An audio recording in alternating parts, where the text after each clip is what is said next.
حضرت داؤد علیہ السلام، آپ خدا کے ان پیغمبروں میں سے ہیں کہ جن کو نبوت کے ساتھ ساتھ حکومت بھی عطا ہوئی۔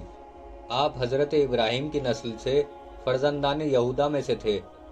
خدا نے داؤد پر زبور نازل کی اور آپ کو بہترین لہجے کا مالک بنایا۔ تاریخ میں ملتا ہے کہ جب آپ خدا کی حمد و ثنا کرتے تھے تو پرندے اور پہاڑ بھی آپ کے ہم آواز ہو کر آپ کے ساتھ ساتھ خدا کی حمد و ثنا کرتے تھے۔ آپ پرندوں اور پہاڑوں کی زبان بھی جانتے تھے، اور آپ خدا کے ان بندوں میں سے ہیں کہ جن کو خدا نے زمین پر خلیفہ چنا۔ قرآن مجید میں حضرت داؤد کا ذکر 7 سورتوں میں ہوا ہے، اور انجیل میں بھی آپ کا ذکر ملتا ہے۔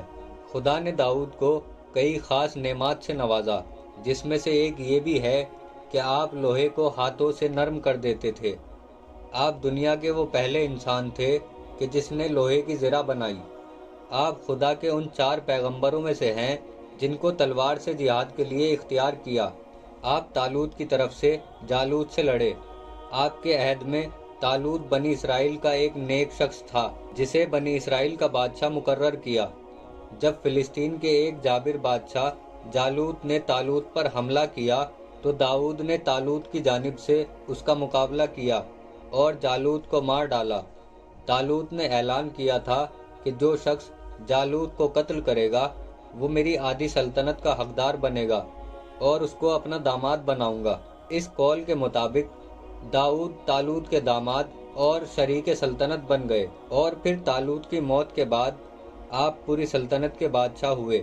آپ نے یروشلم میں اپنے ہیکل کی بنیاد رکھی جو آپ کے فرزند سلیمان کے عہد میں تکمیل کو پہنچا، اس لیے اس کو ہیکل سلیمانی کہا جاتا ہے۔ جس دیوار کو مقدس مان کر یہودی اس کی عبادت کرتے ہیں وہ ہیکل سلیمانی کی بچی ہوئی دیوار ہے۔ داؤد نے حکومت کے باوجود بیت المال سے معاوضہ یا وظیفہ لینا جائز ہونے کے باوجود مناسب نہ سمجھا، اور خدا سے دعا کی، اے پروردگار، میرے لیے کوئی ایسا ذریعہ بنا جس میں اپنے ہاتھ کی کمائی سے رزق حلال حاصل کر سکوں۔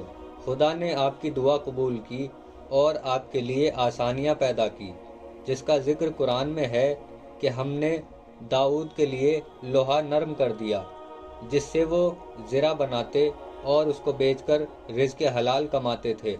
خداوند عالم فرماتا ہے کہ ہم نے داؤد کو مضبوط ملک عطا کیا اور حکمت سے نوازا اور حق و باطل سے فیصلے کی قوت عطا کی۔ اسرائیل کا ایک شہر جو دریا کے کنارے آباد تھا، خدا نے وہاں کے رہنے والوں کے صبر کی غرض سے ان پر پابندی لگائی کہ وہ ہفتے کے تمام دن مچھلی کا شکار کر سکتے ہیں سوائے ہفتے کے دن کے۔ کچھ دن بنی اسرائیل نے اس پر صبر کیا اور پھر خدا کی نافرمانی کرنے لگے۔ خدا کا عذاب نہ آنے پر وہ اس عمل کو حلال سمجھتے رہے اور وہ 40 سال تک یہ نافرمانی کرتے رہے، یہاں تک کہ حضرت داؤد نے انہیں روکنے کی بہت کوشش کی، انہیں عذاب الہی سے ڈرایا، لیکن وہ باز نہ آئے۔ آخر خدا کا عذاب ان پر آن پڑا۔ خداوند عالم فرماتا ہے، پھر جس کام سے انہیں منع کیا گیا وہ اس کام میں حد سے بڑھ گئے، تو ہم نے کہا کہ تم ذلیل و خوار بندر ہو جاؤ۔ بنی اسرائیل میں سے جن لوگوں نے کفر اختیار کیا ان پر داؤد اور عیسیٰ ابن مریم کی زبان سے لعنت ہوئی۔